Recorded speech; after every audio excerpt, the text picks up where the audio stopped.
dos padres lá Isso, exatamente. pedofilia. Iraque, esse do Iraque é o da orelha. Essa da orelha, exatamente. Em nome de Alá. Em nome de Alá, Afeganistão. Relatos de um sequestro. Quando eu fui sequestrado pelas Farc, eu e o cinegrafista, né, e o produtor. Isso foi quando? Foi durante a Copa do Mundo da África do Sul, foi em 2006. E você estava lá numa matéria sobre eles mesmo? Eu estava indo, tentando localizar brasileiros que tinham sido captados pelas Farc. Eu estava entre Neiva e San Vicente del Cagua. No meio, a gente foi interceptado pelas Farc. Eles achavam que a gente estava a serviço de americanos. E nos sequestraram, prenderam todos os nossos equipamentos.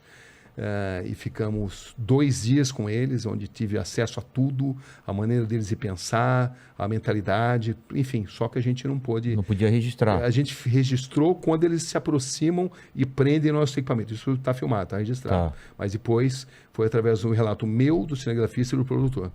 Isso chama-se Relatos de um Sequestro. Uma experiência incrível, porque pudemos observar... Eles eram, a partir do momento que eles passam a confiar no começo, eles eram muito agressivos. Botaram a gente num caminhão de porcos e muito agressivos, achavam que iam nos fuzilar. Depois que eles checaram que a gente não era enviado de americanos e checaram a minha história, que eu era jornalista brasileiro e tal, né? Eles passaram a nos tratar muito bem. E ficamos 3 dias com eles, onde tivemos acesso a muitas mulheres que eram assim, totalmente doutrinadas à filosofia comunista, o porquê que eles agiam dessa forma, o porquê deles acreditarem. Guerrilheiras também, todos eles armados e totalmente doutrinados e acreditando nos ideais comunistas. Entendeu? Uma grande formação do porquê eles eram obrigados a usar as drogas para se sustentar, entendeu? Porque era por uma causa justa. Enfim, batemos longos papos uma noite inteira conversando com eles ali, entendeu? Todos muito jovens. Mas era ambiente urbano, era montanha, floresta? Quando eles nos interceptaram, eles primeiro apreenderam tudo que a gente tinha, né? Aí depois nos colocaram numa caminhonete, um pequeno caminhãozinho ali de porcos, que transportava porcos. E aí nos levaram para um destino, a gente não sabia que estava sendo levado. Até então a gente estava sendo muito maltratado, tratado de forma muito agressiva. Isso, inclusive, essas primeiras imagens são filmadas, chama-se Relatos de um Sequestro. Está no YouTube, quem tiver interesse em assistir. A gente coloca o link também, né, Mandíbula, na dá para ver, Relatos de um Sequestro. Todas essas histórias aqui, elas estão no YouTube de alguma forma ou de outra, né?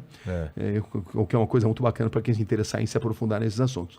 Mas, enfim, aí eles levaram numa fazenda, porque é o seguinte, nessa região, que é a região de Neiva, de San Vicente del Cagua, eles tinham assim, um apoio muito grande dos fazendeiros, porque eles tinham assim, um relato muito empolgante de uma sociedade igualitária, e essa doutrina ela é captada por camponeses muito pobres. Entendeu? Essa que é a verdade. Nos setores urbanos, a mensagem deles era mais difícil. A mesma coisa do Talibã. Nos setores rurais, a mensagem deles sempre... ressoa mais. Ressoa mais, né? Se propaga mais. Já nos setores urbanos, mais intelectualizados, menos. Entendi. É a mesma coisa das Farc. Nos setores rurais, a mensagem deles sempre foi mais forte, né? Então, eles eram acolhidos nessas fazendas. Eles eram alimentados e a gente ficou nessa fazenda onde eles mataram ali um carneiro e se alimentaram e foram tratados como reis, e onde nós passamos a noite inteira conversando com eles ali. Foi uma conversa inesquecível que está muito relatada em detalhes. O que eu não lembrei, o cinegrafista lembrou, o produtor lembrou, então ficou o Thiago Bruniera e o Daniel Vicente, né? A gente estava em 3 ali. E quando soltam vocês... Quando eles já sabiam que a gente não era agentes da CIA, infiltrados, então eles passaram a nos tratar bem. Chegaram até a dizer, em algum momento você pode voltar aqui, entendeu? Mas isso nunca chegou a acontecer. Então, você vê como é que é, né? Eu saí para fazer história de brasileiros que eles confirmaram que existe não tinha brasileiro. Eles falou que existiam brasileiros, me deram vários exemplos, né? Foram cooptados pela causa e vão lutar com eles. Exatamente. Enfim, foi uma conversa inesquecível, né? Mas também me impressionou muito o grau de alienação, como eles eram assim, manipulados. Tinham um conhecimento geral muito pouco do que acontecia no Brasil, do que acontecia no mundo, porque eles eram muito manipulados intelectualmente. Tinham até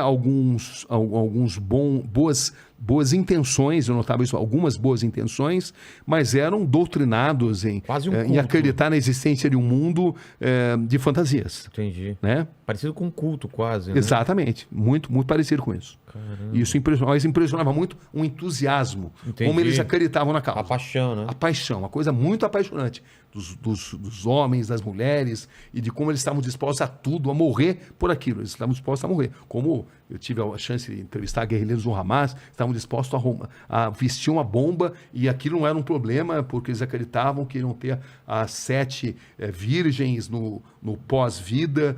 Enfim, é um outro tipo de concepção de vida, né? E precisa ser interpretado dessa forma. É.